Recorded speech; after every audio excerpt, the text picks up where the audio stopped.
नांदेड़ जिले के भोकर असम्बली हलके से किस्मत आजमा रही साबिक वजीर आला अशोक चौहान की बेटी बीजेपी उम्मीदवार श्री जया चौहान के इंतखाबी मुहिम के सिलसिले में आज महायुति की जानिब से एक बड़े रोड शो और जलसे आम का इनेकाद किया गया। इस रोड शो में अशोक चौहान के अलावा पार्टी के रियासती सदर चंद्रशेखर बावनकुले और रियासती वजीर गिरीश महाजन समेत कई अहम शख्सियात ने शिरकत की। जलसे से खिताब करते हुए अशोक चौहान ने महायुति हुकूमत की जानिब से समाज के मुख्तलिफ तबकात की फलाह व बहबूद के लिए की जाने वाली कोशिशों और चलाई जाने वाली स्कीमों का तस्करा किया और इनसे अवाम को होने वाले फ़ायदे गिनाए। उन्होंने ये भी वजाहत की कि मुस्तकबिल में महायुति हुकूमत बनने पर क्या तरक्याती काम किए जाएंगे।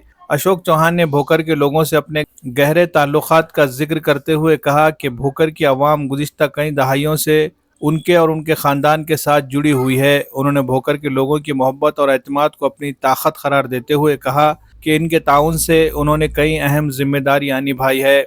इस बार बीजेपी में शामिल होने के बाद भी वो इसी मोहब्बत और एतमाद की उम्मीद रखते हैं और उन्होंने अपनी बेटी बीजेपी उम्मीदवार श्री जया चौहान को कामयाब बनाने की अपील की।